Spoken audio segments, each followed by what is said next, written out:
ಇನ್ನಷ್ಟು ಮಾಹಿತಿಯನ್ನ ನೀಡ್ತಾರೆ ನಮ್ಮ ಮೆಟ್ರೋ ಬ್ಯೂರೋ ಹೆಡ್ ಉಲ್ಲಾಸ್ ನೇರ ಸಂಪರ್ಕದಲ್ಲಿ ಜಾಯ್ನ್ ಆಗಿದ್ದಾರೆ. ಉಲ್ಲಾಸ್, ಏನ್ ನಡೀತಾ ಇದೆ ಈಗ? DCM DK ಶಿವಕುಮಾರ್ ಅವರು ಕೂಡ ಬೌರಿಂಗ್ ಆಸ್ಪತ್ರೆಗೆ ಬಂದು ಹೋಗಿದ್ದಾರೆ. ಏನ್ ಹೇಳಿದ್ರು, ಜೊತೆಗೆ ಹೆಂಗಿದೆ ವಾತಾವರಣ ಸದ್ಯಕ್ಕೆ ಡೀಟೇಲ್ಸ್ ಕೊಡ್ತಾ ಹೋಗೋದಾದ್ರೆ?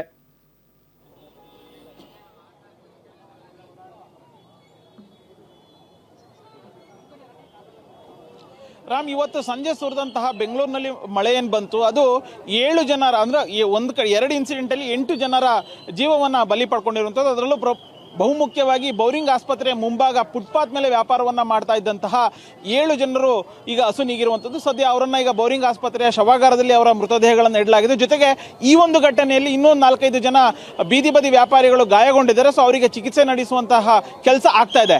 ಇನ್ನೊಂದು ಕಡೆ ಈಗಾಗಲೇ ಘಟನಾ ಸ್ಥಳಕ್ಕೆ ಸಿಎಂ ಆಗಿರ್ಬೋದು ಮತ್ತೆ DCM ಬಂದು ಅವ್ರ ಆರೋಗ್ಯವನ್ನು ವಿಚಾರಿಸಿದ್ರು. ಜೊತೆಗೆ ಘಟನಾ ಸ್ಥಳಕ್ಕೂ ಕೂಡ ಬಂದು ಒಂದಷ್ಟು ಸಜೆಷನ್ಸ್ ಅನ್ನು ಕೂಡ ಕೊಡುವಂತ ಕೆಲಸವನ್ನ ಮಾಡಿದ್ರು. ಸದ್ಯ ನಾನು ನನ್ನ ಎಡಭಾಗದಲ್ಲಿ ನಿಮಗೆ ತೋರಿಸ್ತಾ ಹೋಗ್ತಾ ಇದ್ದೀನಿ. ಇದು ಘಟನಾ ಸ್ಥಳ. ಸಂಜೆ ಸುರಿದಂತಹ ಮಳೆಗೆ 7 ಜನರು ಸಾವನ್ನಪ್ಪಿರುವಂಥದ್ದು. ಅಂದ್ರೆ ಸಿಮೆಂಟ್ ಇಟ್ಟಿಗೆ ಏನಿದೆ ಅದು ಇಲ್ಲಿ ವ್ಯಾಪಾರ ಮಾಡ್ತಾ ಇದ್ದಂತಹ ಫುಟ್ಪಾತ್ ಮೇಲೆ ವ್ಯಾಪಾರ ಮಾಡ್ತಾ ಇದ್ದಂತಹ ವ್ಯಾಪಾರಿಗಳ ಮೇಲೆ ಬಿದ್ದಿದೆ. ಸೊ ಹಾಗಾಗಿ ಅವರು ಸ್ಥಳದಲ್ಲೇನೆ ಅಸುನೀಗಿರುವಂಥದ್ದು. ಸೊ ಅವರ ವ್ಯಾಪಾರ ಮಾಡ್ತಾ ಇದ್ದಂತಹ ಬಟ್ಟೆಗಳಾಗಿರ್ಬೋದು, ಸ್ಲಿಪ್ಪರ್ಗಳಾಗಿರ್ಬೋದು, ಪರ್ಸ್ಗಳು ಇವೆಲ್ಲವೂ ಕೂಡ ಈಗ ಚೆಲ್ಲಾಪಿಲ್ಲಿಯಾಗಿ ಬಿದ್ದಿದೆ. ಜೊತೆಗೆ ಅವರು ಫುಟ್ಪಾತ್ನ ಮೇಲೆ ಏನು ತಳ್ಳೋ ಗಾಡಿಯನ್ನು ಇಟ್ಕೊಂಡಿದ್ರು ಅದು ಕೂಡ ಸಂಪೂರ್ಣವಾಗಿ ನುಜ್ಜುಗುಜ್ಜಾಗಿರುವಂಥದ್ದು. ಈಗ ಸ್ವತಃ DCM GB ಅಧಿಕಾರಿಗಳ ಜೊತೆಗೆ ಮಾಹಿತಿಯನ್ನು ಕೂಡ ಪಡ್ಕೊಂಡ್ರು. ಯಾಕೆ ಈ ರೀತಿಯಾದಂತಹ ಒಂದು ಘಟನೆ ಆಯ್ತು ಅನ್ನುವಂತಹ ಒಂದು ಮಾಹಿತಿಯನ್ನು ಪಡೆಯುವಂತ ಕೆಲಸವನ್ನ ಮಾಡಿದ್ರು. ಜೊತೆಗೆ ಇದು ಕೇವಲ ಇಲ್ಲಿ ಮಾತ್ರ ಅಲ್ಲ, ಇಡೀ ಬೆಂಗಳೂರಿನಲ್ಲಿ ಬಹುತೇಕ ಕಟ್ಟಡಗಳಾಗಿರ್ಬೋದು ಅಥವಾ ಕಾಂಪೌಂಡ್ ಎಲ್ಲವೂ ಕೂಡ ಶಿಥಿಲಾವಸ್ಥೆಯಲ್ಲಿದೆ.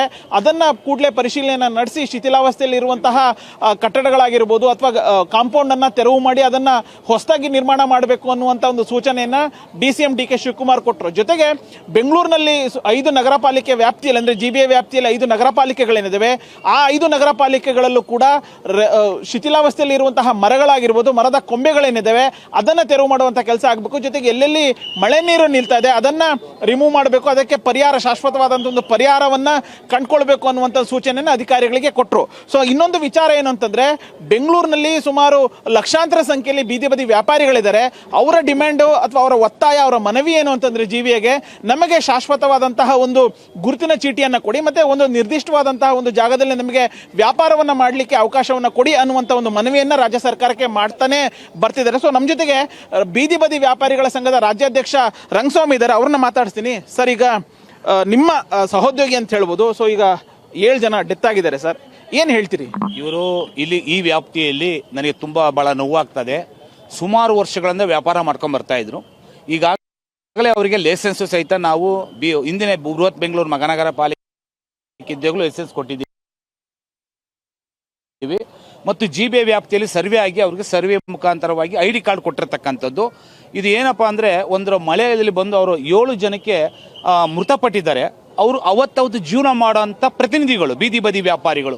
ಏಕೆಂದರೆ ಕೇಂದ್ರ ಸರ್ಕಾರ ಮತ್ತು ರಾಜ್ಯ ಸರ್ಕಾರ ಅವರಿಗೆ ಆಗ್ತಕ್ಕಂಥ ಒಂದು ಸವಲತ್ತುಗಳನ್ನು, ಒಂದು personal vending zone, no vending zone ಮಾಡಿಕೊಡ್ಬೇಕಾಗತ್ತೆ. ಅವರಿಗೆ ಒಂದು ಜಾಗವನ್ನು ಕೊಟ್ಟಾದ್ಮೇಲೆ ವ್ಯವಸ್ಥಿತವಾಗಿ ಸೆಡ್ ಹಾಕಿ ಕ್ಲೀನಿಂಗ್ ವ್ಯವಸ್ಥೆ ಮಾಡಿಕೊಡ್ಬೇಕಾಗುತ್ತೆ. ಆದರೆ ಇದು ಕೇಂದ್ರ ವ್ಯಾಪ್ತಿಯಲ್ಲಿ ಬರ್ತಕ್ಕಂಥ ನಮ್ಮ GBA ವ್ಯಾಪ್ತಿಯಲ್ಲಿ ಬರ್ತಕ್ಕಂಥದ್ದು ಬೀದಿ ಬದಿ ವ್ಯಾಪಾರಿಗಳಿಗೆ ಇದು ತುಂಬಾ ಕಷ್ಟಕರವಾಗಿದೆ. ಇವತ್ತು ಅವರು ಜೀವನ ಮಾಡುವಂಥ ಪ್ರತಿನಿಧಿಗಳು, ಆ ನಮ್ಮ ಜನಾಂಗಕ್ಕೆ, ಆ ಕುಟುಂಬ, ನಮ್ಮ ಜನಾಂಗಕ್ಕೆ ಬಹಳ ನೋವಾಗಿದೆ. ಸರ್, ಈಗ CM ಬಂದ್ರು, ಮೃತರ ಕುಟುಂಬಕ್ಕೆ 5 ಲಕ್ಷ ಪರಿಹಾರವನ್ನ ಕೊಡ್ತೀನಿ ಅಂತ ಹೇಳಿದ್ರು. ಸೊ ಈಗ ಇದ್ರ ಬಗ್ಗೆ ಏನ್ ಹೇಳ್ತೀರಿ? ಸರ್, ಅದು 5 ಲಕ್ಷ ಇನ್ನೂ ಸ್ವಲ್ಪ ಜಾಸ್ತಿ ಕೊಡಬೇಕಾಗಿತ್ತು. ಯಾಕೆಂದ್ರೆ ಅವತ್ತು ಜೀವನ ಮಾಡುವಂಥ ಪ್ರತಿನಿಧಿಗಳು 5 ಲಕ್ಷ ಕೊಟ್ಟಿದ್ದಾರೆ ಪರಿಹಾರ, ಸಂತೋಷ ಆಗುತ್ತೆ. ಬಟ್ ಆದರೆ ಆ 5 ಲಕ್ಷದಲ್ಲಿ ಆ ಜನಾಂಗವನ್ನ ಅವರು ದುಡಿಯಂಥ ವ್ಯಕ್ತಿಗಳು 5 ಲಕ್ಷ ತಗೊಂಡು ಸಾಲೋದಿಲ್ಲ. ಆದರೆ ನಾನು ಸಹಿತ ಮಾನ್ಯ ಮುಖ್ಯಮಂತ್ರಿಗೆ ಮತ್ತು DCM ನನ್ನ ಕಡೆಯಿಂದಲೂ ಸಹಿತ ನಾನು ಮನವಿಯನ್ನು ಕೊಟ್ಟು ಇನ್ನೂ ಸ್ವಲ್ಪ ಅವರಿಗೆ, ಆ ಕುಟುಂಬಕ್ಕೆ ಜೀವನ ಮಾಡುವುದಕ್ಕೆ ಒಂದು ಪರಿಹಾರ ವ್ಯವಸ್ಥೆ ಕೊಡಬೇಕು ಅಂತ ಹೇಳಿ ನಾನು ಆ 7 ಜನ ಮೃತಪಟ್ಟವರಿಗೆ ಸಂತಾಪವನ್ನು ಸೂಚಿಸ್ತೀನಿ.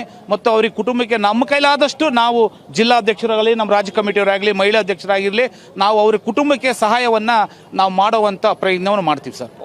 ಸೊ ರಾಮ್, ಈಗ ಇನ್ನೊಂದು ಕಡೆ ಏನು ಅಂತಂದ್ರೆ ಈಗ ಇರುವಂತಹ ಕಾಂಪೌಂಡ್ ಏನಿದೆ ಇದರ ಎತ್ತರವನ್ನು ಕೂಡ ಅಂದ್ರೆ ಇದರ ಹೈಟ್ ಅನ್ನು ಕೂಡ ಹೆಚ್ಚಳ ಮಾಡಬೇಕು ಅನ್ನುವಂತಹ ಒಂದು ಸೂಚನೆಯನ್ನು ಕೂಡ ಅಧಿಕಾರಿಗಳಿಗೆ ಕೊಟ್ಟಿದ್ದಾರೆ ಅನ್ನುವಂಥದ್ದು ಗೊತ್ತಾಗ್ತಿದೆ. ಜೊತೆಗೆ ಇನ್ನು ಮುಂದಿನ ದಿನಗಳಲ್ಲಿ ಅಂದ್ರೆ ಇನ್ನು 1 ಗಂಟೆಗಳ ಕಾಲ ನಾನು ಮಾನಿಟರ್ನ ಮಾಡ್ತಾ ಇರ್ತೀನಿ, ಎಲ್ಲೆಲ್ಲಿ ಫ್ಲಡ್ ಆಗಿದೆ. ಈಗಲೇ ಸ್ವತಃ ಜಿಬಿಎನೇ ಒಪ್ಕೊಂಡಿದೆ 50ಕ್ಕೂ ಹೆಚ್ಚು ಕಡೆಗಳಲ್ಲಿ ಮರ ಬಿದ್ದಿದೆ.